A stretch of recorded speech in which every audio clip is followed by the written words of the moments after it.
जय हिंद दोस्तों, फिर से आपका स्वागत है हमारे इस घटना चक्र पुरावलोकन सीरीज में, जिसमें लोग भारतीय इतिहास कर रहे हैं। और यह हमारा कंटिन्यू सीरीज, जिसमें हम लोगों ने पहले प्राचीन भारत का इतिहास पूरा किया, फिर मध्यकालीन भारत का इतिहास किया, और अब आधुनिक भारत के इतिहास को भी हम लोग लगभग अब समाप्त करने वाले हैं। हम पहुँच गए हैं अपने 91 नंबर चैप्टर में, भारत का संवैधानिक विकास। तो हम लोगों ने पहले के 50 चैप्टर इसके कर लिए थे, और अब यह किताब लगभग समाप्त होने के कगार पे आ गई। तो आपसे बस यही अनुरोध है कि अगर आप लोग हमारे चैनल पर नए हैं और अभी तक हमारे चैनल को सब्सक्राइब नहीं किया, तो प्लीज़ प्लीज़ प्लीज़ इसे सब्सक्राइब करके हमें सपोर्ट करें, ताकि जब भी हम कोई नया वीडियो डालें तो आप तक इसे पहुँचाने में हमें आसानी हो।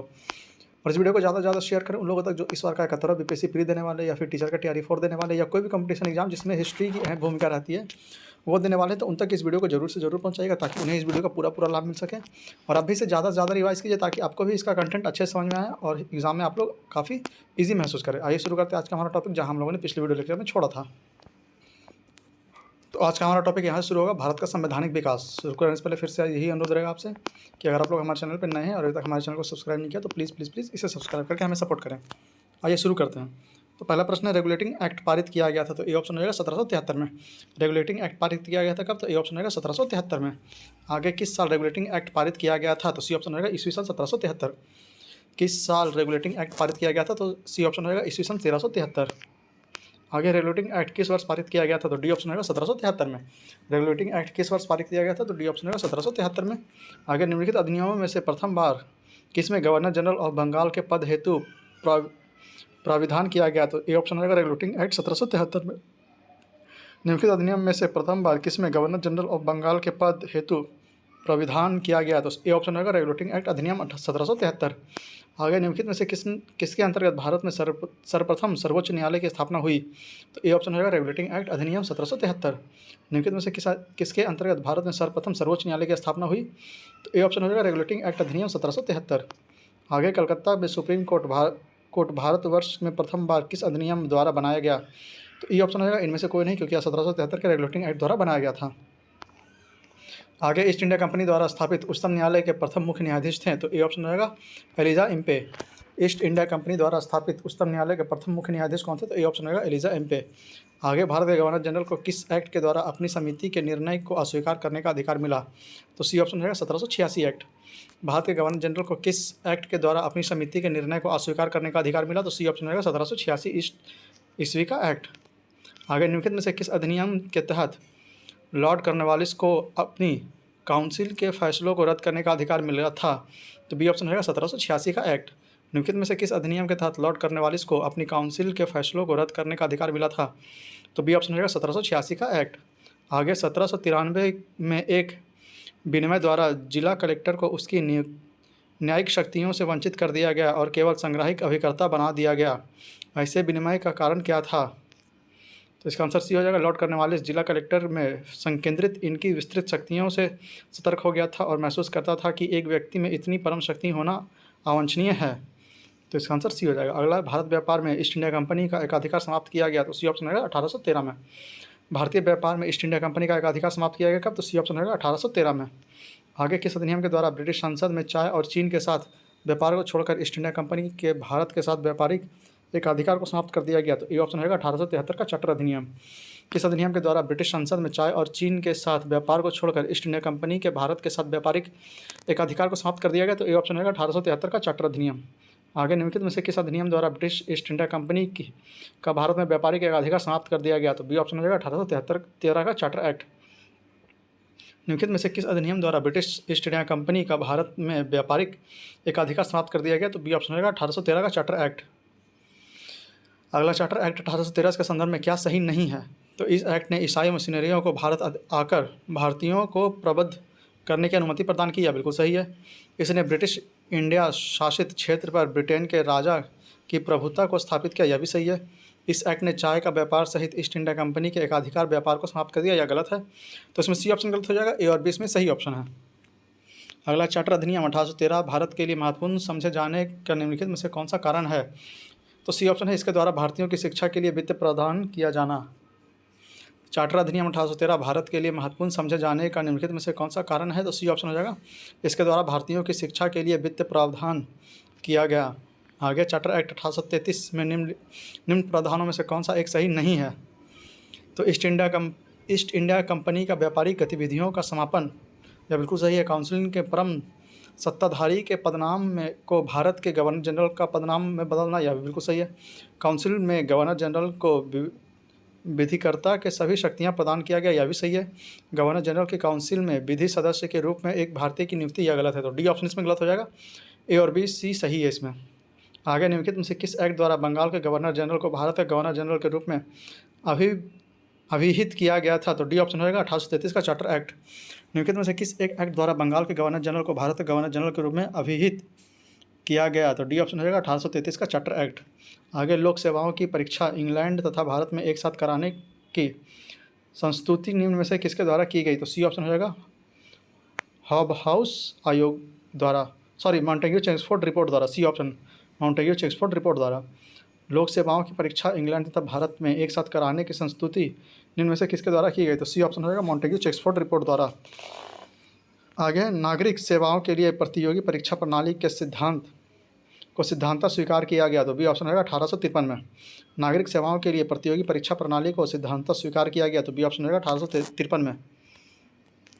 आगे निम्नलिखित में से किस कानून ने पहली बार भारत में एक क्रियाशील विधान परिषद का सृजन किया, तो सी ऑप्शन रहेगा चार्टर एक्ट 1853। निम्नलिखित में से किस कानून में पहली बार भारत में एक क्रियाशील विधान परिषद की सृजन किया, तो सी ऑप्शन रहेगा चार्टर एक्ट 1853। आगे निम्न में से किस वर्ष में ब्रिटिश सरकार अंतिम रूप से भारत एवं इंग्लैंड में एक ही समय साथ साथ इंडियन सिविल सर्विसेज ICS की परीक्षा आयोजित करने हेतु सहमत हुई थी, तो ये ऑप्शन हो जाएगा 1922 में। निम्न में से किस एक वर्ष में ब्रिटिश सरकार अंतिम रूप से भारत एवं इंग्लैंड में एक ही साथ इंडियन सिविल सर्विसेज ICS की परीक्षा आयोजित करने हेतु सहमत हुई थी, तो ये ऑप्शन हो जाएगा 1922 में। आगे भारतीय सिविल सेवा के संदर्भ में निम्नलिखित कथनों में कौन सा कथन सही है, तो देखना कौन सा कथन सही है इसमें। तो भारत सरकार अधिनियम 1919 में भारतीय सिविल सेवा के लिए एक अलग परीक्षा का प्रावधान किया गया जो भारत में होनी थी, यह बिल्कुल सही है। भारतीय सिविल सेवा में 1941 में भारतीयों का प्रतिशत यूरोपीय वासी से अधिक था, यह भी बिल्कुल सही है, तो इसमें सी ऑप्शन हो जाएगा। 1 और 2 इसमें दोनों सही है। आगे मिलान करने के लिए दिया हुआ है, तो आइए मिलान देखते हैं सूची 1 और सूची 2। तो नियंत्रक परिषद की स्थापना यह हुआ था पिट का भारतीय अधिनियम 1784। आगे सर्वोच्च न्यायालय की स्थापना यह हुआ था नियामक अधिनियम 1773। फिर ईसाई मशीनरियों को भारत में कार्य करने की अनुमति यह हुआ था चार्टर अधिनियम 1813। और गवर्नर जनरल परिषद में कानूनी सदस्य की नियुक्ति यह हुआ था चार्टर अधिनियम 1833। तो इसका आंसर बी हो जाएगा 2 1 3 4 2 1 3 4। आगे फिर से मिलान करने के लिए दिया हुआ है भारत की उपनिवेशी सरकार के अधिनियम और प्रावधान, तो आइए इसका देख लेते हैं क्या क्या होगा। चार्टर एक्ट 1813 यह हो जाएगा दूसरा नंबर। भारत में कंपनी के व्यापार एकाधिकार समाप्त कर दिया गया। फिर हो जाएगा रेगुलेटिंग एक्ट 1773, इसका हो जाएगा 4 नंबर। कंपनी के निर्देशकों को कंपनी के प्रावधान से संबंधित सभी पत्राचार और दस्तावेज ब्रिटिश सरकार को प्रस्तुत करने को कहा गया। फिर हो गया एक्ट ऑफ 1853, इसका हो जाएगा तीसरा नंबर। शासन के अधिकार ईस्ट इंडिया कंपनी से ब्रिटिश क्राउन को हस्तांतरित कर दिया गया। फिर हो जाएगा पिट्स इंडिया एक्ट 1784, इसका हो जाएगा पहला नंबर। भारत में ईस्ट इंडिया कंपनी के कार्यों को पूरी तरह विनियमित करने के लिए ब्रिटेन में एक बोर्ड ऑफ काउंसिल स्थापित करना, तो इसका आंसर ए हो जाएगा 2431 2431। अगला है बोर्ड ऑफ कंट्रोल की स्थापना किस अधिनियम के अंतर्गत की गई, तो डी ऑप्शन हो जाएगा Pitt's India act. Board of control की स्थापना किस अधिनियम के अंदर की गई, तो डी ऑप्शन हो जाएगा पिट्स इंडिया एक्ट 1784। आगे किस अधिनियम द्वारा ब्रिटिश सरकार ने ईस्ट इंडिया कंपनी के चाय व शक्कर के व्यापार का एक अधिकार समाप्त कर दिया, तो इसका आंसर शार्मक दिया हुआ, आप लोग चाहे तो नीचे बीरन बॉक्स में पढ़ सकते हैं। आगे ब्रिटिश ईस्ट इंडिया कंपनी ने चाय के व्यापारिक एकाधिकार को खो दिया, तो सी ऑप्शन होगा 1833 के चार्टर एक्ट द्वारा। ब्रिटिश ईस्ट इंडिया कंपनी ने चाय के व्यापारिक एकाधिकार को खो दिया कब, तो सी ऑप्शन हो जाएगा 1833 के चार्टर एक्ट द्वारा। आगे निम्नलिखित में से किस वर्ष वर्तमान उत्तर प्रदेश का प्रायः संपूर्ण क्षेत्र बंगाल प्रेसिडेंसी से अलग करके अलग प्रेसिडेंसी के अधीन कर दिया गया, तो सी ऑप्शन होगा 1834 में। निम्नलिखित में से किस वर्तमान उत्तर प्रदेश को प्रायः संपूर्ण क्षेत्र बंगाल प्रेसिडेंसी से अलग करके अलग प्रेसिडेंसी के अधीन कर दिया गया, तो सी ऑप्शन होगा 1834 में। आगे भारत का शासक ईस्ट इंडिया कंपनी के क्राउन को स्थानांतरित किया गया, तो सी ऑप्शन होगा 1858 के भारत अधिनियम के अंतर्गत। भारत का शासन ईस्ट इंडिया कंपनी के क्राउन को स्थानांतरित किया गया, तो सी ऑप्शन होगा 1858 के भारत सरकार अधिनियम के अंतर्गत। अगला निम्नलिखित कथनों पर विचार कीजिए, इसमें देखना कौन सा कथन सही है, तो केवल 2 हो जाएगा। B option government of India act 1858 के अंतर्गत ब्रिटिश संसद ने ईस्ट इंडिया कंपनी को पूर्णतः समाप्त कर भारत में सीधा शासन करने का उत्तरदायित्व ग्रहण किया। तो इसमें 2 नंबर सही है, केवल 2 फिर से पढ़ते हैं। तो गवर्नमेंट ऑफ इंडिया एक्ट 1858 के अंतर्गत ब्रिटिश संसद ने ईस्ट इंडिया कंपनी को पूर्णतः समाप्त कर भारत में सीधा शासन करने का उत्तरदायित्व ग्रहण किया। अगला प्रश्न है, निम्नलिखित में से किस एक एक्ट के द्वारा भारत के गवर्नर जनरल को अध्यादेश जारी करने की शक्ति प्रदान की गई? तो बी ऑप्शन रहेगा इंडियन काउंसिल एक्ट 1861। निम्नलिखित में से किस एक्ट के द्वारा भारत के गवर्नर जनरल को अध्यादेश जारी करने की शक्ति प्रदान की गई? तो बी ऑप्शन रहेगा इंडियन काउंसिल एक्ट 1861। आगे, ब्रिटिश इंडिया के निम्नलिखित में से किस एक अधिनियम ने सामूहिक कार्यचालन के स्थान पर विभाग या विभागीय पद्धति द्वारा वायसराय की कार्यकारी परिषद पर उनके प्राधिकार को और बल प्रदान किया? तो ए ऑप्शन रहेगा Indian council act 1861। Indian council act 1861। आगे, निम्नलिखित में से किस एक अधिनियम के अंतर्गत भारतीय विधान परिषद को बजट पर बहस करने की शक्ति प्राप्त हुई? तो बी ऑप्शन रहेगा भारतीय परिषद अधिनियम 1892। निम्नलिखित में से किस अधिनियम के अंतर्गत भारतीय विधान परिषद के बजट पर बहस करने की शक्ति प्राप्त हुई? तो बी ऑप्शन रहेगा भारतीय परिषद अधिनियम 1892। आगे, निम्नलिखित में से किस अधिनियम के द्वारा अंग्रेजों ने भारत में सर्वप्रथम परोक्ष निर्वाचन प्रणाली की शुरुआत की? तो डी ऑप्शन रहेगा 1892। निम्नलिखित में से किस अधिनियम के द्वारा अंग्रेजों ने भारत में सर्वप्रथम परोक्ष निर्वाचन प्रणाली की शुरुआत की? तो बी ऑप्शन रहेगा 1892। आगे, भारत में मीडिया को नियंत्रित करने के लिए एक्ट कब पारित किए थे? तो ए ऑप्शन हो जाएगा 1835 में, फिर 1867 में, फिर 1878 में, फिर 1908 में।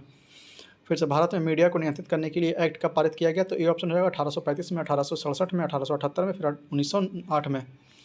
आगे, मुंबई, मद्रास और कलकत्ता में उच्च न्यायालय की स्थापना कब हुई? तो ए ऑप्शन रहेगा 1861 में।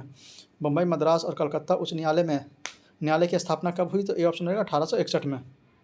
आगे, भारत में ब्रिटेन के सभी संवैधानिक प्रयोगों में से सबसे कम समय तक चला? तो सी ऑप्शन हो जाएगा 1909 का इंडियन काउंसिल एक्ट। भारत में ब्रिटेन के सभी संवैधानिक प्रयोगों में से सबसे कम समय तक कौन सा चला? तो सी ऑप्शन रहेगा 1909 का इंडियन काउंसिल एक्ट। आगे, ब्रिटिश भारत में सांप्रदायिक प्रतिनिधित्व की व्यवस्था निम्नलिखित में से किस अधिनियम द्वारा की गई थी? तो बी ऑप्शन रहेगा मार्ले मिंटो सुधार 1909। ब्रिटिश भारत में सांप्रदायिक प्रतिनिधित्व की व्यवस्था निम्नलिखित में से किस अधिनियम द्वारा की गई थी? तो बी ऑप्शन रहेगा मार्ले मिंटो सुधार 1909। आगे, निम्न में से किस अधिनियम ने भारत में पृथक निर्वाचन मंडल का आरंभ किया? तो डी ऑप्शन रहेगा भारतीय परिषद अधिनियम 1909। निम्नलिखित में से किस अधिनियम ने भारत में पृथक निर्वाचन मंडल का आरंभ किया? तो डी ऑप्शन हो जाएगा भारतीय परिषद अधिनियम 1909। आगे, 20 अगस्त 1919 के सुधारों की घोषणा जाना जाता है? तो ए ऑप्शन होगा मॉन्टेग्यू घोषणा के नाम से। 20 अगस्त 1917 के सुधारों की घोषणा को जाना जाता है? तो ए ऑप्शन होगा मॉन्टेग्यू घोषणा के नाम से। आगे, द्वैध शासन का जनक किसे माना जाता है? तो डी ऑप्शन होगा सर लियोनेल कार्टिज। द्वैध शासक का जनक किसे माना जाता है? तो डी ऑप्शन होगा सर लियोनेल कार्टिज। आगे, मॉन्टेग्यू चेम्सफोर्ड की रिपोर्ट। तो बी ऑप्शन हो जाएगा भारत सरकार अधिनियम 1919 के आधार बनी। मॉन्टेग्यू चेम्सफोर्ड की रिपोर्ट क्या हुआ? तो बी ऑप्शन हो जाएगा भारत सरकार अधिनियम 1919 का आधार बनी। आगे, वर्ष 1919 में जब मॉन्टेग्यू चेम्सफोर्ड अधिनियम पास हुआ था तब इंग्लैंड का प्रधानमंत्री कौन था? तो ए ऑप्शन हो जाएगा लॉयल जॉर्ज। वर्ष 1919 में जब मॉन्टेग्यू चेम्सफोर्ड अधिनियम पास हुआ था तब इंग्लैंड का प्रधानमंत्री कौन था? तो ए ऑप्शन हो जाएगा सर लॉयड जॉर्ज।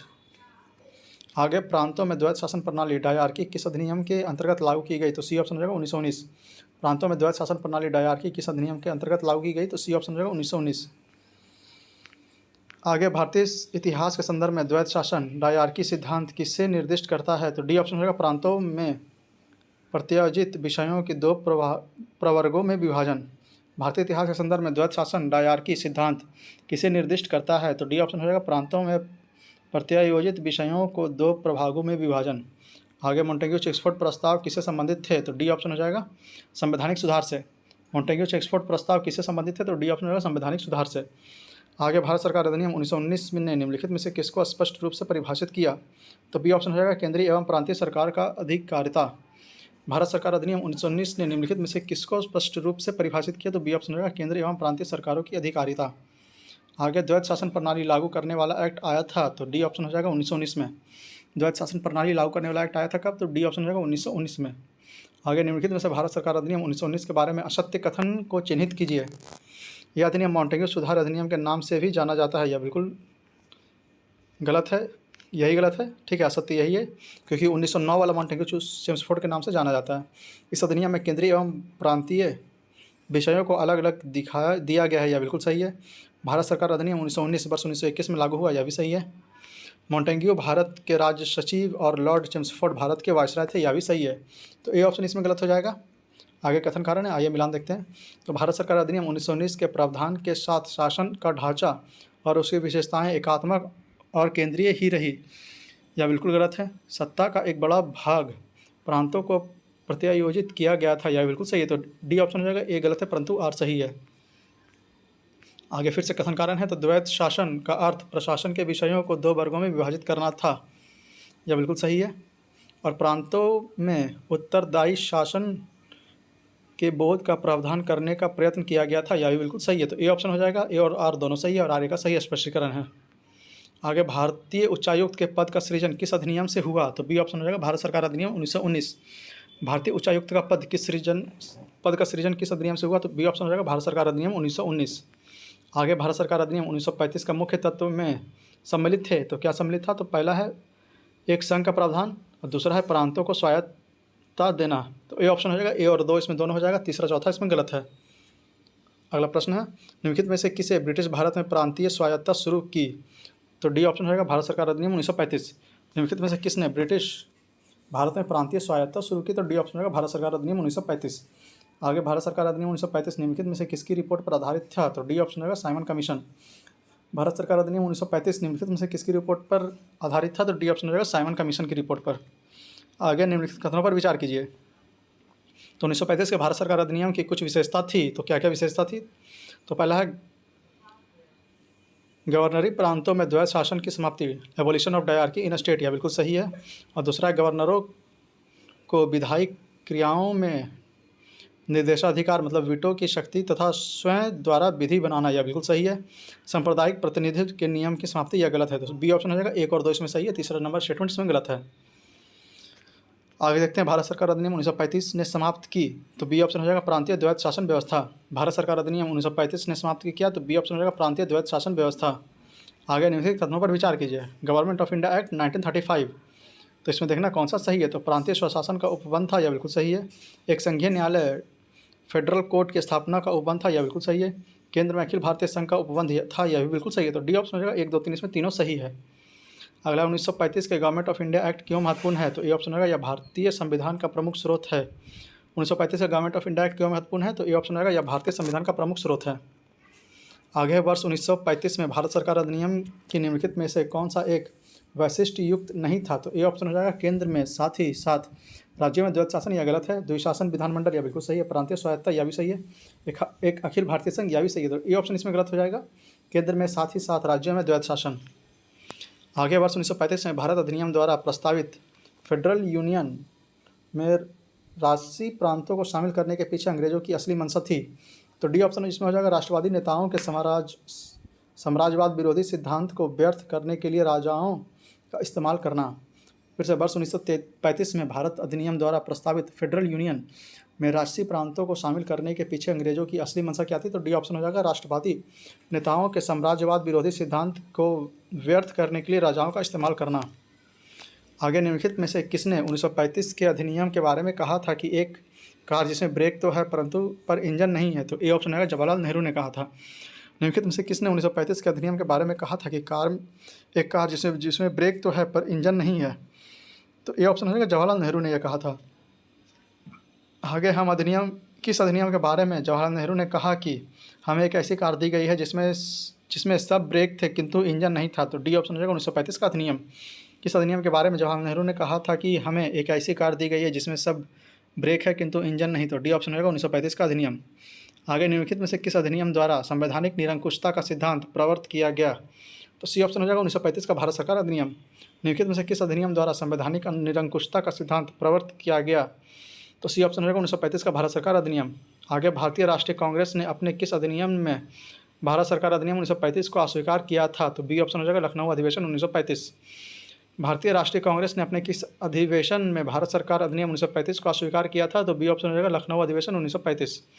आगे केंद्रीय विधानसभा के निम्नांकित में से कौन सा निर्वाचन भारत शासन अधिनियम 1919 के तहत हुआ था? तो सी ऑप्शन हो जाएगा, ए और सी, मतलब 1926 में हुआ था और 1945 में भी हुआ था। केंद्रीय विधानसभा के निम्नांकित में से कौन सा निर्वाचन भारत सरकार अधिनियम 1919 के तहत हुआ? तो 1926 का इलेक्शन और 1945 का इलेक्शन। सी ऑप्शन हो जाएगा, ए और सी इसमें दोनों हो जाएगा। भारत शासन अधिनियम 1919 के अंतर्गत भारतीय विधायिका के अंतिम निर्वाचन किस वर्ष में आयोजित किया गया? तो सी ऑप्शन रहेगा 1945 में। भारत सरकार अधिनियम 1919 के अंतर्गत भारतीय विधायिका का अंतिम निर्वाचन किस वर्ष में आयोजित किया गया? तो सी ऑप्शन रहेगा 1945 में। आगे निम्नलिखित में से किसने भारत सरकार अधिनियम 1935 को गुलामी का अधिकार पत्र कहा था? तो ए ऑप्शन रहेगा जवाहरलाल नेहरू ने। निम्नलिखित में से किसने भारत सरकार अधिनियम 1935 को गुलामी का अधिकार पत्र कहा था? तो ए ऑप्शन रहेगा जवाहरलाल नेहरू ने।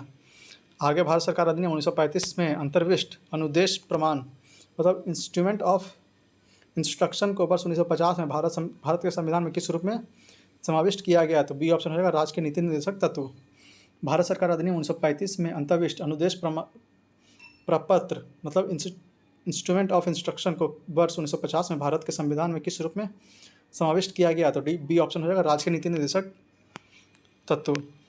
आगे भारत शासन अधिनियम 1935 के द्वारा स्थापित संघ में अवशिष्ट शक्तियाँ किससे दी गई थी? तो बी ऑप्शन रहेगा गवर्नर जनरल को। भारतीय शासन अधिनियम 1935 के द्वारा स्थापित संघ में अवशिष्ट शक्तियाँ किसे दी गई थी? तो बी ऑप्शन रहेगा गवर्नर जनरल को। आगे निम्नलिखित अधिनियमों में से किसके द्वारा भारत परिषद इंडिया काउंसिल को समाप्त किया गया?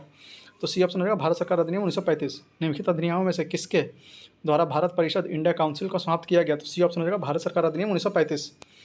आगे यहाँ किसने कहा मुझे इस यूरोप के संबंध में कोई क्षमा नहीं मांगनी है कि संविधान के प्रारूप में गवर्नमेंट ऑफ इंडिया एक्ट 1935 के एक बड़े भाग को पुनः उत्पादित कर दिया गया है? तो डी ऑप्शन रहेगा डॉक्टर बी आर अम्बेडकर।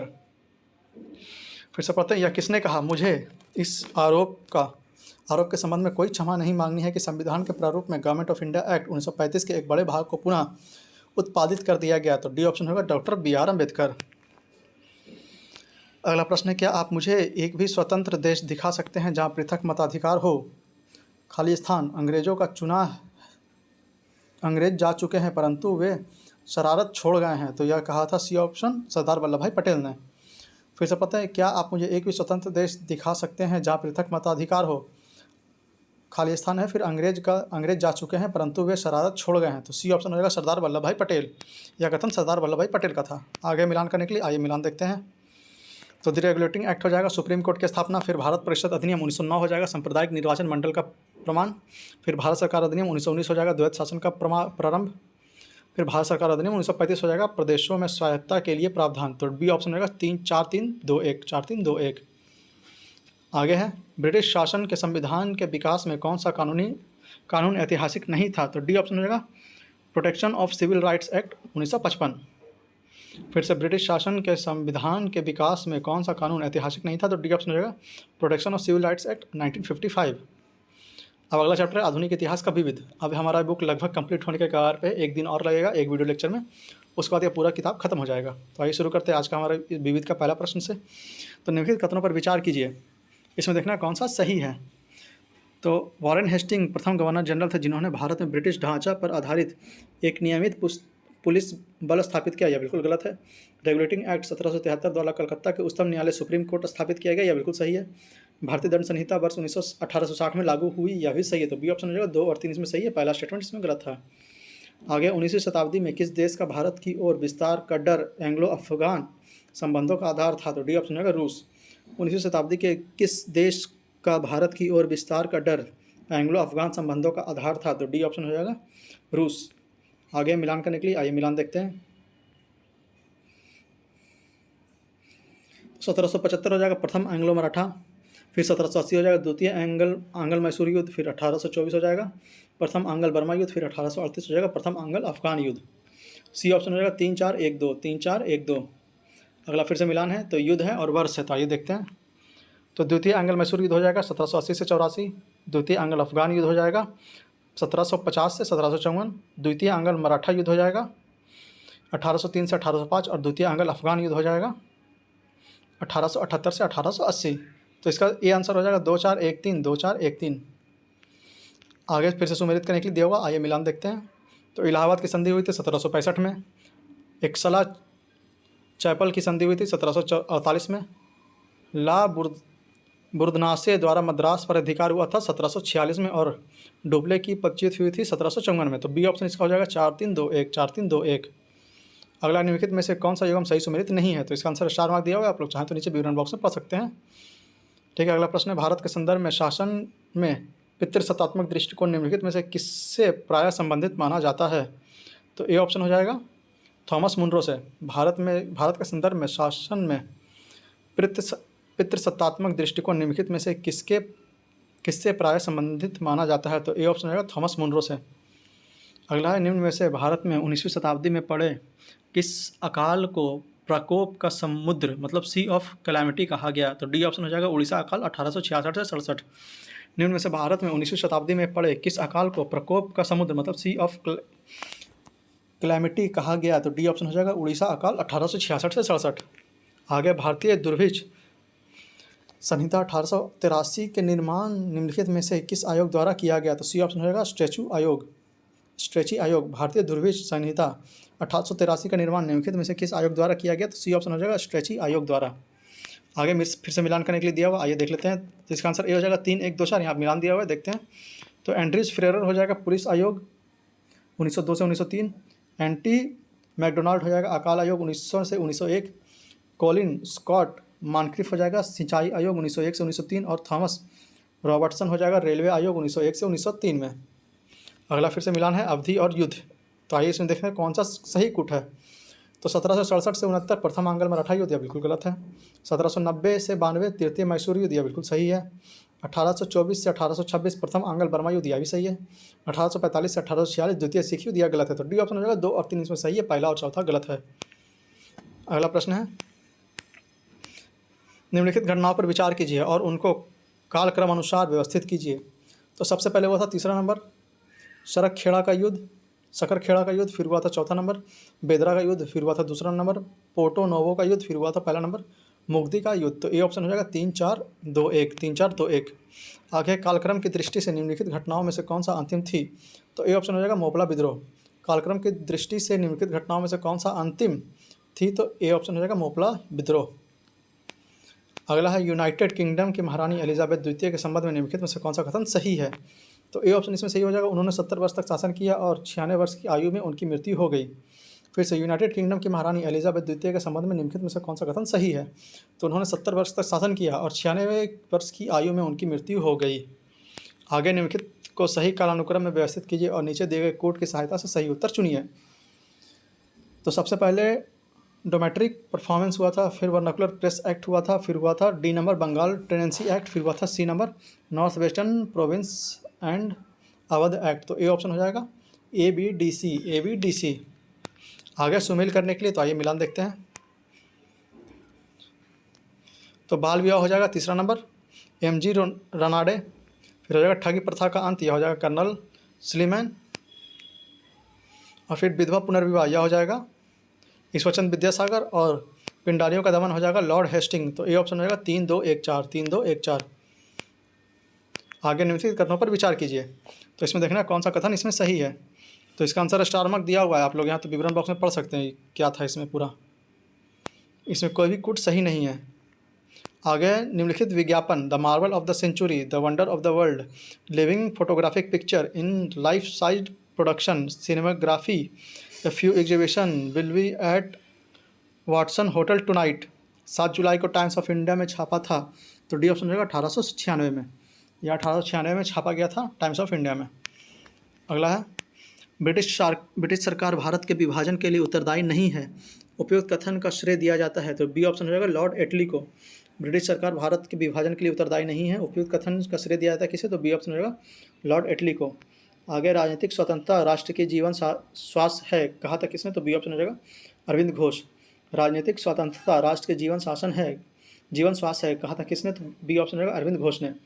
आगे, भारत में दल विहीन प्रजातंत्र किसने प्रस्तावित किया? तो डी ऑप्शन हो जाएगा जयप्रकाश नारायण। भारत में दल विहीन प्रजातंत्र किसने प्रस्तावित किया? तो डी ऑप्शन हो जाएगा जयप्रकाश नारायण। आगे है, रजनी पदम दत्त ने कहा वे साम्राज्यवाद से लड़ते भी थे और सहयोग भी करते थे, उन्होंने किस राजनीतिक गठबंधन के बारे में कहा? तो ए ऑप्शन हो जाएगा भारतीय राष्ट्रीय कांग्रेस। रजनी पामदत्त ने कहा वे साम्राज्यवाद से लड़ते भी थे और सहयोग भी करते थे, उन्होंने किस राजनीतिक गठबंधन के बारे में कहा? तो ये ऑप्शन हो जाएगा भारतीय राष्ट्रीय कांग्रेस के बारे में कहा था।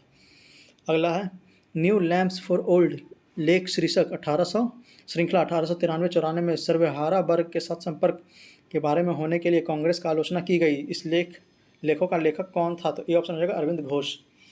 न्यू लैम्प्स फॉर ओल्ड लेक श्रृंखला 1893-94 में सर्वहारा वर्ग के साथ संपर्क से बाहर होने के लिए कांग्रेस की आलोचना की थी, तो इस लेख का लेखक कौन है? तो ये ऑप्शन हो जाएगा अरविंद घोष। आगे निम्नलिखित घटनाओं पर विचार कीजिए और इन्हें कालानुक्रम व्यवस्थित कीजिए। तो सबसे पहले हो जाएगा तीसरा नंबर हिक्की के बंगाल गजट का प्रकाशन। फिर हो जाएगा चौथा नंबर सर विलियम जोन्स द्वारा बंगाल एशियाटिक सोसाइटी की स्थापना। फिर हो जाएगा दूसरा नंबर गोपाल कृष्ण गोखले द्वारा सर्वेंट ऑफ इंडिया सोसाइटी का स्थापना। फिर हो जाएगा पहला नंबर लाला हरदयाल द्वारा गदर पार्टी की स्थापना। तो बी ऑप्शन हो जाएगा 3-4-2-1 3-4-2-1। आगे निम्नलिखित नेताओं में से किसने कहा मैं तो एक भारतीय नगाड़ा हूँ जिसका कार्य सोते हुए को जगाना है ताकि वे अपनी मातृभूमि के लिए जागो और कार्यरत हो सके? तो डी ऑप्शन हो जाएगा एनी बेसेंट। निम्नलिखित नेताओं में से किसने कहा मैं तो एक भारतीय नगाड़ा हूँ जिसका कार्य सोते हुए को जगाना है ताकि वे अपनी मातृभूमि के लिए जागे और कार्यरत हो सके? तो डी ऑप्शन हो जाएगा एनी बेसेंट। अगला प्रश्न किसने कहा जब तक यह तीसरी शक्ति अथवा इंग्लैंड यहाँ है हमारे सांप्रदायिक मतभेद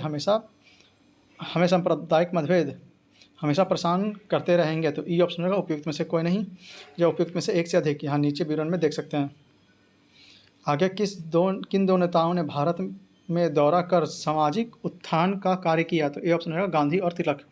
किन दो नेताओं ने भारत में दौरा कर सामाजिक उत्थान का कार्य किया? तो ए ऑप्शन होगा गांधी और तिलक। आगे लाला लाजपत राय के संदर्भ में निम्नलिखित में से कौन सा कथन सही है? तो प्रारंभ में वे असहयोग नीति के पक्ष में नहीं थे परंतु बाद में वे गांधी के पक्ष में हो गए, यह बिल्कुल सही है।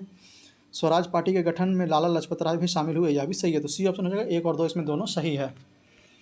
अगला प्रश्न है किस पहले अध्यक्ष ने औपचारिक बिग त्याग कर गांधी टोपी पहनकर सदन की अध्यक्षता की? तो सी ऑप्शन होगा जीवी मावलंकर।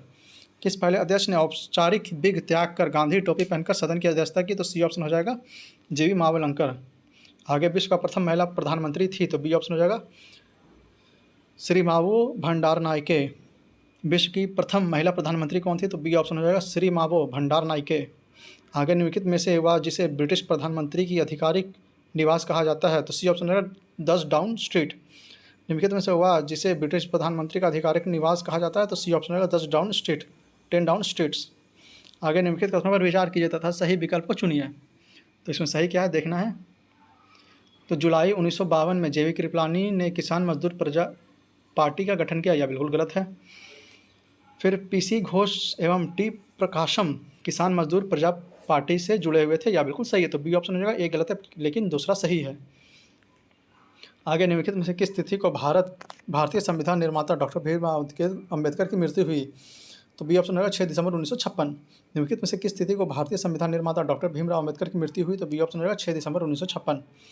आगे कौन से प्रसिद्ध भारतीय गुरुदेव के नाम से जाने जाते थे? तो ए ऑप्शन होगा रविन्द्रनाथ टैगोर। कौन से प्रसिद्ध भारतीय गुरुदेव के नाम से जाने जाते थे? तो ए ऑप्शन होगा रविन्द्रनाथ टैगोर। आगे रविन्द्रनाथ टैगोर की मृत्यु किस वर्ष में हुई? तो सी ऑप्शन होगा 1941 में। रविन्द्रनाथ टैगोर की मृत्यु किस वर्ष हुई? तो सी ऑप्शन 1941 में। आगे निम्नलिखित में से किसने रविन्द्रनाथ टैगोर को महान प्रहरी कहा? तो बी ऑप्शन होगा महात्मा गांधी। निम्नलिखित में से किसने रविन्द्रनाथ टैगोर को महान प्रहरी कहा? तो बी ऑप्शन होगा महात्मा गांधी। रविन्द्रनाथ टैगोर के विषय में निम्नलिखित में से कौन सा कथन असत्य है? तो उन्होंने प्राचीन भारत और उसकी संस्कृति का गौरवगान किया, यह बिल्कुल सही है। उन्होंने शिवाजी और गुरु गोविंद सिंह को राष्ट्रीय निर्माता के रूप में देखा, यह भी बिल्कुल सही है। उनके अनेक नीतियों में मराठों की बहादुरी का खंडन है, यह बिल्कुल सही है। फिर उन्होंने स्वदेशी आंदोलन का आर्थिक पक्ष से समर्थन किया, यह बिल्कुल गलत है। तो सी डी ऑप्शन इसमें हो जाएगा उन्होंने स्वदेशी आंदोलन का आर्थिक पक्ष से समर्थन किया, यह गलत है। वे कथन किस क्रांतिकारी के हैं? भारतीय शहीदों के खून का बदला लो, अपनी मातृभूमि को आज़ाद कराने के लिए अपनी तलवार का इस्तेमाल करो, पूरे भारत में एंग्लो अमेरिकन दुश्मन के खिलाफ उठ खड़े हो। तो यह कहा था ए ऑप्शन रासबिहारी बोस ने। फिर से यह कथन किस क्रांतिकारी का है? तो भारतीय शहीदों के खून का बदला लो, अपनी मातृभूमि को आज़ाद कराने के लिए अपनी तलवार का इस्तेमाल करो, पूरे भारत में एंग्लो अमेरिकन दुश्मन के खिलाफ उठ खड़े हो। तो ए ऑप्शन हो जाएगा रासबिहारी बोस का यह कथन था। आगे जय जवान जय किसान का नारा किसने दिया? तो ए ऑप्शन हो जाएगा लाल बहादुर शास्त्री। जय जवान जय किसान का नारा किसने दिया? तो ए ऑप्शन लाल बहादुर शास्त्री। आगे वर्तमान कैलेंडर आधारित है, तो बी ऑप्शन होगा ग्रेगोरियन कैलेंडर पर। वर्तमान कैलेंडर आधारित है किस पे? तो बी ऑप्शन होगा ग्रेगोरियन कैलेंडर पर। आगे भारतीय किसान संघ की स्थापना हुई, तो इसका आंसर स्टार मार्क दिया हुआ है, आप लोग चाहे तो विवरण बॉक्स में नीचे पढ़ सकते हैं। आगे किसने कहा कि आज़ादी हमारी पहुंच के अंतर्गत है, हमें इसे कसकर पकड़ना चाहिए? तो ए ऑप्शन हो जाएगा महात्मा गांधी ने। किसने कहा था आज़ादी हमारी पहुंच के अंतर्गत है, हमें इसे कसकर पकड़ना चाहिए? तो ए ऑप्शन रहेगा महात्मा गांधी। आगे निम्न में से किसने यह लिखा था, भारत की मुक्ति महात्मा गांधी के नेतृत्व में नहीं होगी? तो यह डी ऑप्शन रहेगा सुभाष चंद्र बोस। निम्नलिखित में से किसने कहा था कि भारत की मुक्ति महात्मा गांधी के नेतृत्व में नहीं होगी? तो इसका आंसर डी हो जाएगा सुभाष चंद्र बोस। आगे प्रत्येक वस्तु प्रतीक्षा कर सकती है परंतु कृषि नहीं, उपयुक्त कथन का श्रेय दिया जाता है? तो बी ऑप्शन रहेगा जवाहरलाल नेहरू को। प्रत्येक वस्तु प्रतीक्षा कर सकती है परंतु कृषि नहीं, उपयुक्त कथन का श्रेय दिया जाता है किसे? तो बी ऑप्शन रहेगा जवाहरलाल नेहरू को। आगे किस वर्ष मुंबई में पहली भारतीय कपड़ा मिल की स्थापना हुई थी? तो डी ऑप्शन रहेगा 1854 में। किस वर्ष मुंबई में पहली भारतीय कपड़ा मिल की स्थापना हुई? तो डी ऑप्शन रहेगा 1854 में। आगे राजा जनता के लिए बने हैं, जनता राजा के लिए नहीं बनी है।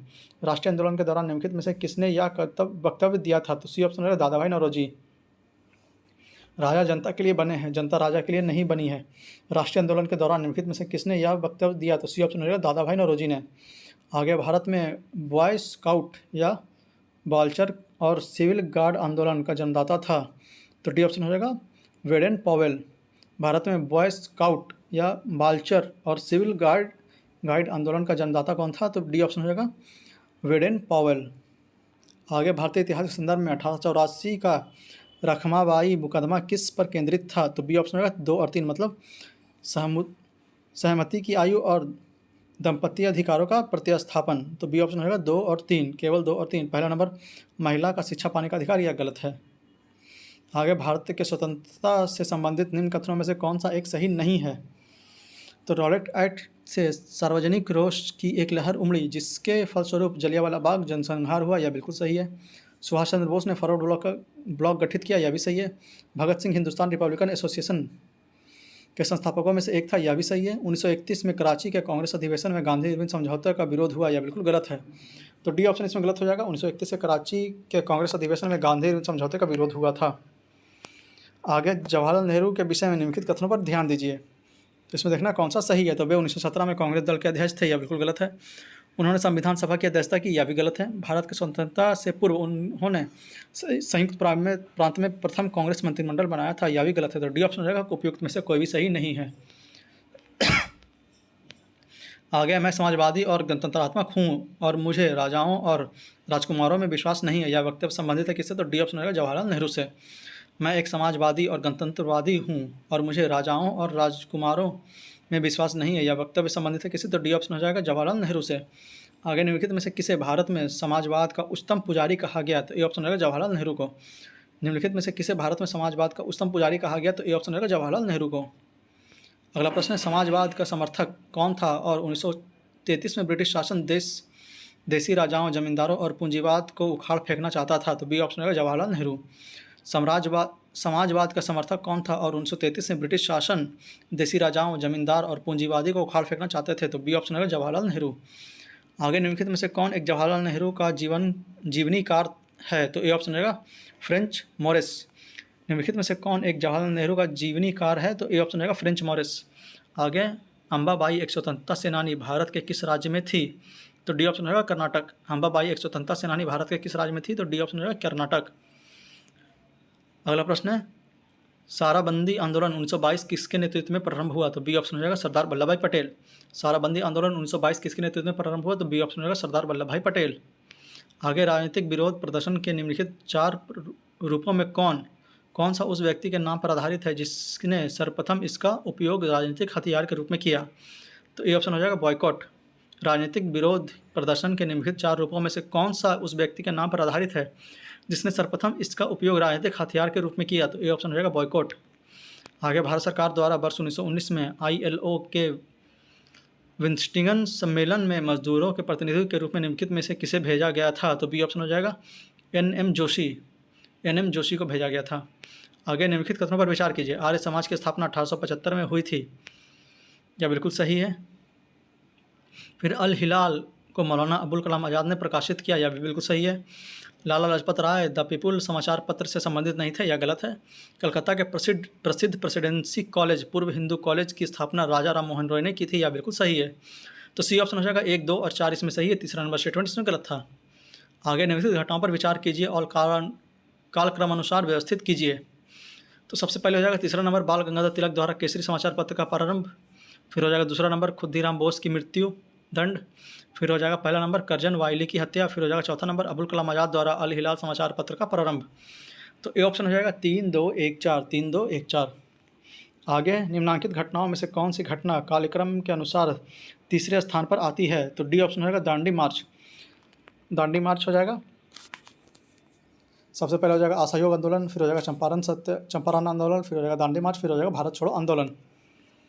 अगला प्रश्न है भारत में ब्रिटिश और औपनिवेशिक शासन के संदर्भ में निम्नलिखित कथनों पर विचार कीजिए। तो इसमें देखना कौन सा सही कथन है। तो महात्मा गांधी गिरमिटिया इंडेंजर्ड लेबर प्रणाली के उन्मूलन में सहायक थे, यह बिल्कुल सही है। लॉर्ड चेम्सफोर्ड की वॉर कॉन्फ्रेंस में महात्मा गांधी ने विश्व युद्ध के लिए भारतीयों को भर्ती से संबंधित प्रस्ताव का समर्थन नहीं किया था, यह गलत है। भारत के लोगों द्वारा नमक कानून तोड़े जाने पर के परिणाम स्वरूप औपनिवेशिक शासकों द्वारा भारतीय राष्ट्रीय कांग्रेस को अवैध घोषित कर दिया गया, यह बिल्कुल सही है। तो बी ऑप्शन हो जाएगा 1 और 3 इसमें सही है, दूसरा नंबर स्टेटमेंट इसमें गलत था। आइए अगला प्रश्न देखते हैं भारतीय राजनीति में 1947 के बाद किस महिला ने सर्वाधिक योगदान दिया? तो ए ऑप्शन हो जाएगा अरुणा आसिफ अली। भारतीय राजनीति में 1947 के बाद किस महिला ने सर्वाधिक योगदान दिया? तो ए ऑप्शन हो जाएगा अरुणा आसिफ अली। अगला, हम बहुत बड़ी भूल कर देंगे यदि हम बिहार की जनता को उनके मंत्रिमंडल को लीग के नेताओं के हिंसक व असभ्य आक्रामकों के आगे आरक्षित छोड़ देंगे। वर्ष 1946 में यह बात किसने की? तो डी ऑप्शन हो जाएगा सरदार वल्लभ भाई पटेल।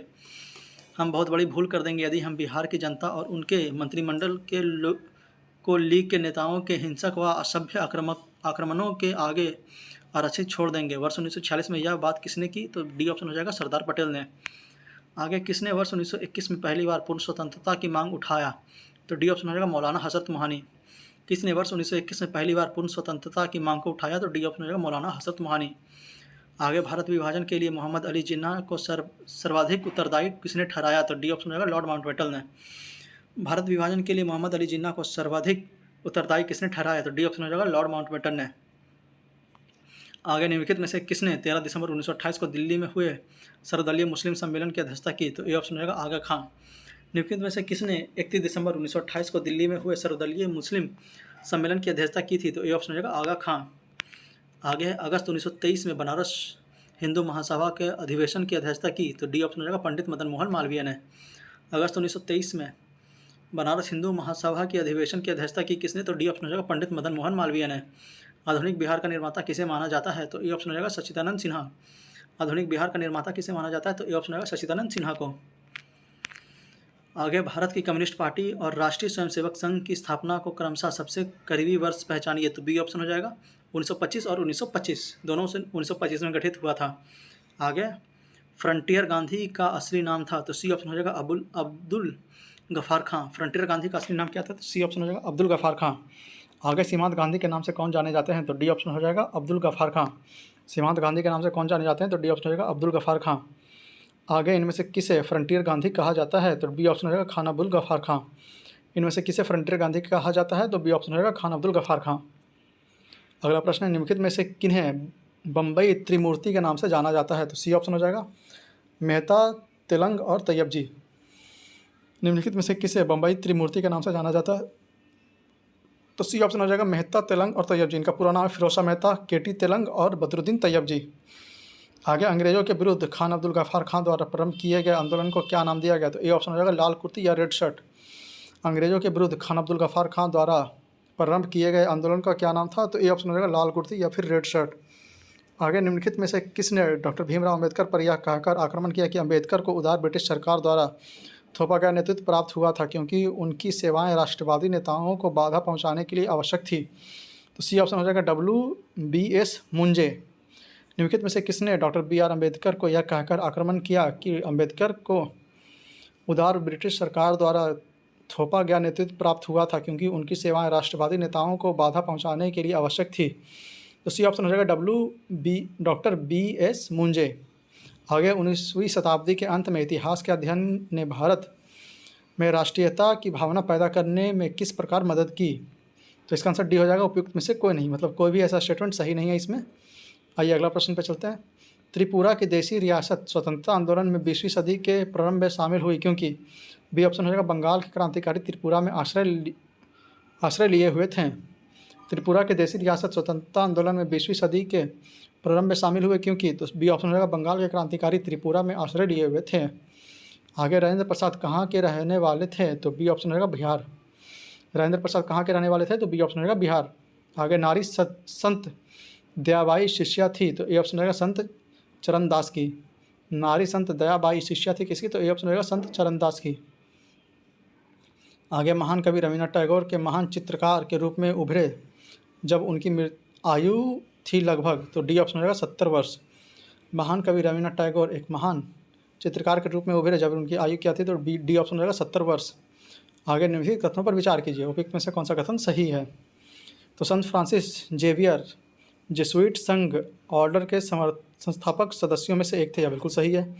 संत फ्रांसिस जेवियर की मृत्यु गोवा में हुई तथा यहाँ उन्हें समर्पित एक गिरजाघर है, यह बिल्कुल गलत है। गोवा में प्रतिवर्ष संत फ्रांसिस जेवियर के भोज का अनुष्ठान किया जाता है, यह बिल्कुल सही है। तो सी ऑप्शन हो जाएगा इसमें सही, 1 और 3 इसमें सही है, दूसरा स्टेटमेंट गलत है।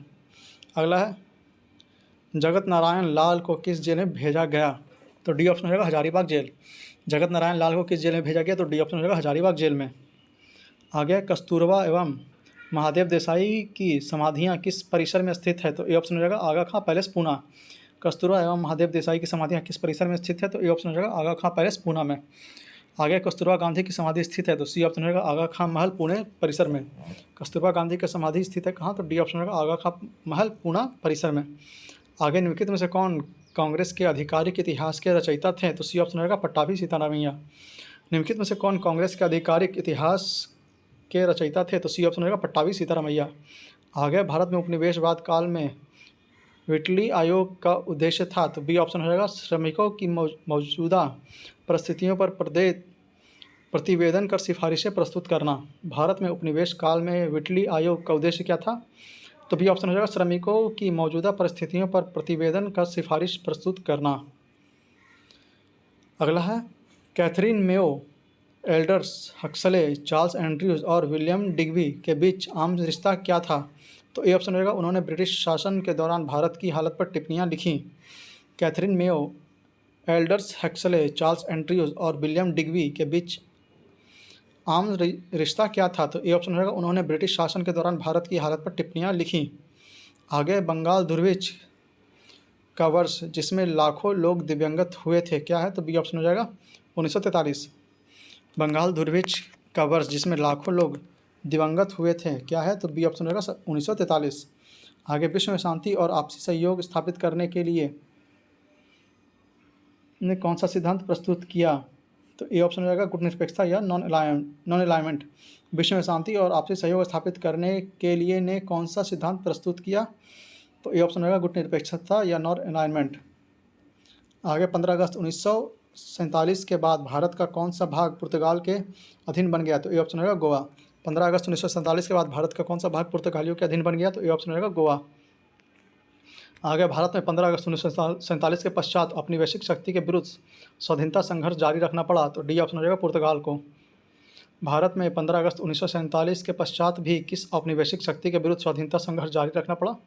तो डी ऑप्शन रहेगा पुर्तगीज़ के विरुद्ध। आगे इनमें से जवाहरलाल नेहरू के लिए कौन सा वक्तव्य सही नहीं है? तो वे समाजवाद से प्रभावित थे, या बिल्कुल सही है। वे ब्रिटिश उदारवाद से प्रभावित थे, या भी सही है। वे महात्मा गांधी से प्रभावित थे, या भी सही है। वे जर्मन राष्ट्रवाद से प्रभावित थे, या गलत है? तो डी ऑप्शन हो जाएगा वे जर्मन राष्ट्रवाद से प्रभावित थे, या गलत है। आगे स्वतंत्रता पूर्व बिहार के निम्नलिखित में से एक वर्चस्वशाली जाति या डोमिनेंट कास्ट नहीं था? तो डी ऑप्शन हो जाएगा कुर्मी। स्वतंत्रता पूर्व बिहार में निम्नलिखित में से एक वर्चस्वशाली जाति या डोमिनेंट कास्ट नहीं था? तो डी ऑप्शन हो जाएगा कुर्मी। निम्नलिखित कथनों पर विचार कीजिए। जब शिमला सम्मेलन हुआ तब लॉर्ड माउंटबेटन वायसराय थे, या बिल्कुल गलत है। भारतीय नौसेना का विद्रोह 1946 तब हुआ जब मुंबई और कराची में रॉयल इंडियन नेवी के भारतीय नौसेना सरकार के विरुद्ध उठ खड़ी हुई, या बिल्कुल सही है। तो बी ऑप्शन हो जाएगा केवल 2 इसमें सही है, पहला स्टेटमेंट गलत था। आगे निम्नलिखित कथनों पर विचार कीजिए, तो इसमें देखना कौन सा कथन सही है। तो ईश्वरचंद्र विद्यासागर ने महिलाओं की शिक्षा को प्रोत्साहित करने के प्रमुख उद्देश्य से कलकत्ता में बेथुर स्कूल स्थापित किया, या बिल्कुल सही है। बंकिम चंद्र चट्टोपाध्याय कलकत्ता विश्वविद्यालय के प्रथम स्नातक थे, या भी बिल्कुल सही है। केशव चंद्र सेन के सती प्रथा के विरुद्ध अभियान के फलस्वरूप तत्कालीन गवर्नर जनरल ने सती प्रथा पर प्रतिबंध के लिए कानून बनाया, यह गलत है। तो तीसरा स्टेटमेंट गलत हो जाएगा, पहला दूसरा स्टेटमेंट सही था। आगे देखते हैं निम्नलिखित में से कौन सी घटना सबसे पहले हुई? तो बी ऑप्शन हो जाएगा दीनबंधु मित्र ने नील दर्पण का लेखन किया। निम्नलिखित में से कौन सी घटना सबसे पहले हुई? तो बी ऑप्शन हो जाएगा, दीनबंधु मित्र ने नील दर्पण के लेखन किया। आगे ब्रिटिश हाउस ऑफ कॉमन्स का चुनाव जिस प्रथम भारतीय ने लड़ा था वह था कौन? तो ए ऑप्शन होगा Dadabhai Naoroji. British House of Commons का चुनाव जिस भारतीय ने प्रथम लड़ा था तो वह था ए ऑप्शन दादा भाई नौरोजी। आगे ब्रिटिश संसद का सदस्य के रूप में चुने जाने वाले प्रथम भारतीय थे तो बी ऑप्शन होगा दादा भाई नौरोजी। ब्रिटिश संसद के सदस्य के रूप में चुने जाने वाले प्रथम भारतीय कौन थे? तो बी ऑप्शन होगा दादा भाई नौरोजी। आगे भारत में अप्रत्यक्ष निर्वाचन की प्रथा किस वर्ष में आरंभ की गई थी? तो बी ऑप्शन रहेगा 1892 में। भारत में अप्रत्यक्ष निर्वाचन की प्रथा किस वर्ष में आरंभ की गई थी? तो बी ऑप्शन रहेगा 1892 में। आगे देवबंद के उस विद्वान का नाम बताइए जिसने स्वतंत्रता आंदोलन में महत्वपूर्ण भूमिका निभाई। तो ए ऑप्शन रहेगा अबुल कलाम आज़ाद। देवबंद के उस विद्वान का नाम बताइए जिन्होंने स्वतंत्रता आंदोलन में महत्वपूर्ण भूमिका निभाई। तो ए ऑप्शन रहेगा अबुल कलाम आज़ाद। आगे डॉक्टर बी आर अम्बेडकर के संबंध में निम्नलिखित कथनों में कौन सा सही है? तो यहाँ पे आंसर इसका स्टार मार्क दिया हुआ है, आप लोग चाहें तो नीचे विवरण बॉक्स में से पढ़ सकते हैं। इसमें तीसरा और चौथा दोनों गलत है, इसलिए आंसर स्टार मार्क दिया हुआ है। आगे निम्नलिखित घटनाओं पर विचार कीजिए तथा नीचे दिए हुए कूट से घटनाओं का सही कालानुक्रम व्यवस्थित कीजिए। तो ए ऑप्शन हो जाएगा सबसे पहले हो जाएगा चौथा नंबर, जलियांवाला बाग हत्याकांड पर कांग्रेस समिति द्वारा सर्वसम्मति रिपोर्ट की प्रस्तुति। फिर हो जाएगा तीसरा नंबर, तुर्की को अप्रत्यय शांति शर्तों की घोषणा। फिर हो जाएगा दूसरा नंबर, बाल गंगाधर तिलक का निधन। फिर हो जाएगा पहला नंबर, कलकत्ता का भारतीय राष्ट्रीय कांग्रेस का विशेष अधिवेशन। तो हो जाएगा ए ऑप्शन 4-3-2-1 4-3-2-1। अगला प्रश्न, स्वाधीनीय भारत की प्रथम औद्योगिक नीति जिस वर्ष घोषित की गई वह था कौन? बी ऑप्शन हो जाएगा 1948 में। स्वाधीनीय भारत की प्रथम औद्योगिक नीति जिस वर्ष घोषित किया गया वह था कौन सा? तो बी ऑप्शन हो जाएगा 1948 में। आगे भारत के किस प्रांत में सर्वप्रथम समाजवादी सरकार की स्थापना हुई थी? तो सी ऑप्शन हो जाएगा केरल। भारत के किस प्रांत में सर्वप्रथम साम्यवादी सरकार की स्थापना हुई? तो सी ऑप्शन होगा केरल। केरल में प्रथम साम्यवादी राज्य सरकार का गठन किया गया था तो सी ऑप्शन होगा 1957 में। केरल में प्रथम साम्यवादी राज्य सरकार का गठन किया गया था तो सी ऑप्शन होगा 1957 में। अगला है, भारत में शिक्षक दिवस मनाया जाता है तो डी ऑप्शन हो जाएगा 5 सितंबर को। भारत में शिक्षक दिवस मनाया जाता है कब? तो डी ऑप्शन 5 सितंबर को। आगे राष्ट्रीय पत्रकारिता दिवस कब मनाया जाता है? तो ए ऑप्शन हो जाएगा 16 नवंबर को। राष्ट्रीय पत्रकारिता दिवस कब मनाया जाता है? तो ए ऑप्शन 16 नवंबर को। आगे मिलान करने के लिए है तो आइए देखते हैं। तो 11 जुलाई हो जाएगा विश्व जनसंख्या दिवस, 12 अगस्त हो जाएगा अंतर्राष्ट्रीय युवा दिवस, फिर 29 अगस्त हो जाएगा राष्ट्रीय खेल दिवस और 8 सितंबर हो जाएगा विश्व शिक्षा दिवस। फिर से 11 जुलाई हो जाएगा विश्व जनसंख्या दिवस, 12 अगस्त हो जाएगा अंतर्राष्ट्रीय युवा दिवस, 29 अगस्त हो जाएगा राष्ट्रीय खेल दिवस और 8 सितंबर हो जाएगा विश्व साक्षरता दिवस। तो डी ऑप्शन हो जाएगा 4-3-2-1 4-3-2-1। आगे लोक सेवा दिवस किस दिन मनाया जाता है? तो बी ऑप्शन हो जाएगा 21 अप्रैल। लोक सेवा दिवस किस दिन मनाया जाता है? तो बी ऑप्शन 21 अप्रैल। वैलेंटाइन डे दिवस प्रतिवर्ष मनाया जाता है तो बी ऑप्शन होगा 14 फरवरी को। वैलेंटाइन डे दिवस प्रतिवर्ष मनाया जाता है कब? तो बी ऑप्शन होगा 14 फरवरी को। आगे निम्नलिखित घटनाओं पर विचार कीजिए तो देखना है कौन सा घटनाक्रम कालानुसार है। तो सबसे पहले तीसरा नंबर हो जाएगा एयर इंडिया का राष्ट्रीयकरण किया गया और यह राष्ट्रीय वाहक बन गया। फिर दूसरा नंबर हो जाएगा भारत का उस समय सबसे बड़ा bank imperial bank of India जिसका नाम बदलकर भारतीय स्टेट बैंक रखा गया था। फिर हो जाएगा पहला नंबर, भारत के किसी राज्य में सर्वप्रथम लोकतांत्रिक रूप से चुनी गई साम्यवादी दल की सरकार बना। फिर हो जाएगा चौथा नंबर, गोवा स्वतंत्र भारत का अंग बना। तो इसका बी हो जाएगा 3-2-1-4 3-2-1-4। आगे निम्नलिखित में से किसके पक्षधर नेहरू थे किंतु गांधी नहीं थे? तो डी ऑप्शन होगा भारी उद्योगीकरण। भारी उद्योगीकरण के पक्षधर नेहरू जी थे परंतु गांधी जी नहीं थे। आगे निम्नलिखित में से भारतीय राष्ट्रीय कांग्रेस के किस अधिनियम में महात्मा गांधी ने कहा गांधी मर सकता है परंतु गांधीवाद सदैव बना रहेगा? तो डी ऑप्शन हो जाएगा कराची अधिवेशन 1931। निम्नलिखित में से भारतीय राष्ट्रीय कांग्रेस के किस अधिवेशन में महात्मा गांधी ने कहा था कि गांधी मर सकता है परंतु गांधीवाद सदैव बना रहेगा? तो डी ऑप्शन होगा कराची अधिवेशन 1931। आगे मुस्लिम लीग एवं भारतीय राष्ट्रीय कांग्रेस के बीच राजनीतिक गतिविरोध को दूर करने के लिए CR फार्मूला किसने बनाया था? तो बी ऑप्शन हो जाएगा राजगोपालाचारी। मुस्लिम लीग एवं भारतीय राष्ट्रीय कांग्रेस के बीच राजनीतिक विरोध को दूर करने के लिए CR फार्मूला किसने बनाया था? तो बी ऑप्शन होगा राजगोपालाचारी। आगे निम्नलिखित में से कौन सी घटना सही सुमेलित नहीं है? तो इसका आंसर स्टार मार्क दिया हुआ है, आप लोग चाहें तो यहाँ विवरण बॉक्स से पूरा पढ़ सकते हैं। आगे कथन कारण है, निम्नलिखित जोड़ियाँ सुमेलित करें गांधी जी के संबंध में। तो आइए देखते हैं कौन सा जोड़ी किससे संबंधित है। तो गांधी को यरवदा जेल ले जाया गया तो दूसरा नंबर हो जाएगा सवै अवज्ञा आंदोलन के दौरान। फिर गांधी जी ने आमरण अनशन किया। चौथा नंबर हो जाएगा सांप्रदायिक अवार्ड के विरोध में। फिर कराची जाते समय काले झंडे दिखाए गए तो एक नंबर हो जाएगा दिल्ली समझौता का अनुमोदन किया। फिर उन्होंने कहा कि यह पराजय मेरी उनसे अधिक है तो तीसरा नंबर हो जाएगा 1939 का कांग्रेस संकट। तो इसका आंसर ए हो जाएगा 2413, 2413। आगे निम्न में से सही कालानुक्रम में लिखें। तो इसका बी हो जाएगा, पहले असहयोग आंदोलन हुआ, फिर साइमन कमीशन आया, फिर नेहरू रिपोर्ट हुआ, फिर भारत छोड़ो आंदोलन हुआ। बी नंबर हो जाएगा, पहले असहयोग आंदोलन, फिर साइमन कमीशन, फिर नेहरू रिपोर्ट, फिर भारत छोड़ो आंदोलन। अगला प्रश्न, निम्नलिखित में से कौन सी घटना सबसे अंत में हुई? तो डी ऑप्शन हो जाएगा, सांप्रदायिक निर्णय या अवार्ड की घोषणा। निम्नलिखित में से कौन सी घटना सबसे अंत में हुई? तो डी ऑप्शन हो जाएगा, सांप्रदायिक निर्णय या अवार्ड की घोषणा। आगे फिर से मिलान करने के लिए दिया हुआ है सूची 1 को सूची 2 से आयोग और अध्यक्ष। आइए देख लेते हैं। तो रेलवे आयोग 1901 यह बना था थॉमस रॉबर्टसन के द्वारा। थॉमस रॉबर्टसन का अध्यक्ष थे इसके। फिर अकाल आयोग 1899, इसके अध्यक्ष थे एंटली मैकडोनाल्ड। फिर सिंचाई आयोग 1901, इसके अध्यक्ष थे कॉलिन स्कॉट मॉनक्रिफ। फिर पुलिस सुधार आयोग 1902, इसके अध्यक्ष थे एंड्रयूज फ्रेजर। तो सी ऑप्शन हो जाएगा 4123, 4123। आगे फिर से कालानुक्रम में व्यवस्थित करना है। तो आइए देखते हैं इसका कालानुक्रम क्या है। तो पहले हो जाएगा 2, फिर 1, फिर 4, 3। पहले 2 मतलब साइमन कमीशन, फिर हो जाएगा 1 नंबर दांडी मार्च, फिर हो जाएगा 4 नंबर गांधी समझौता, फिर हुआ 3 नंबर पूना समझौता। सी ऑप्शन हो जाएगा 2, 1, 4, 3।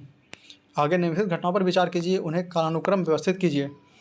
तो सबसे पहले था दांडी मार्च, दांडी यात्रा। फिर चौथा नंबर हो जाएगा गांधी समझौता। फिर तीसरा नंबर हो जाएगा सांप्रदायिक घोषणा। और फिर दूसरा नंबर हो जाएगा पूना समझौता। डी ऑप्शन हो जाएगा 1, 4, 3, 2, 1, 4, 3, 2। आगे निम्न घटनाओं को उनके कालानुक्रम में व्यवस्थित कीजिए।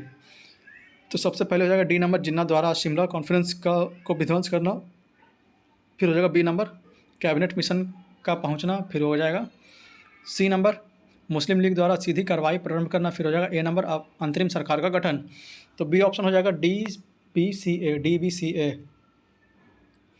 अगला प्रश्न है, निम्न में से सही क्रम निर्दिष्ट कीजिए। तो डी ऑप्शन इसमें सही है। पहले सूरत विभाजन, फिर साइमन कमीशन, फिर सविनय अवज्ञा आंदोलन, फिर हुआ खुदाई खिदमतगार।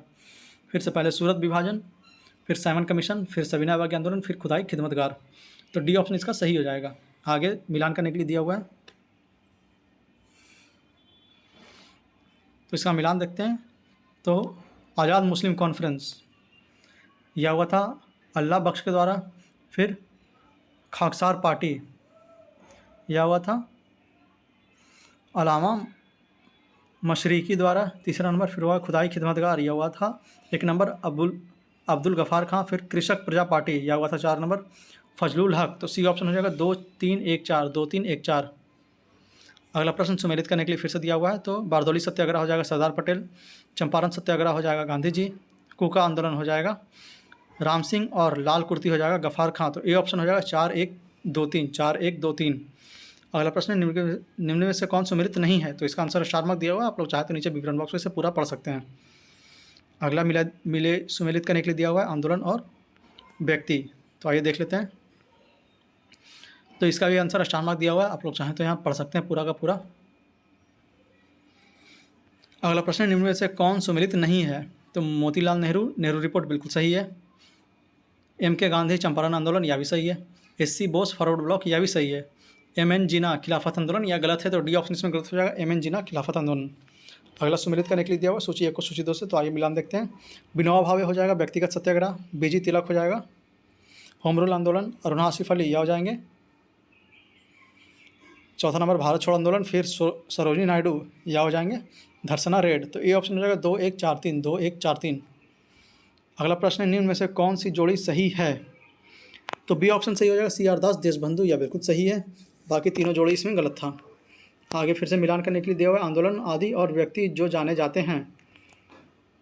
तो होम रूल आंदोलन हो जाएगा एनी बेसेंट, बारदौली सत्याग्रह हो जाएगा वल्लभ भाई पटेल, असहयोग आंदोलन हो जाएगा MK गांधी, और स्वराज पार्टी का निर्माण हो जाएगा CR दास द्वारा। तो बी ऑप्शन हो जाएगा 4, 3, 1, 2, 4, 3, 1, 2।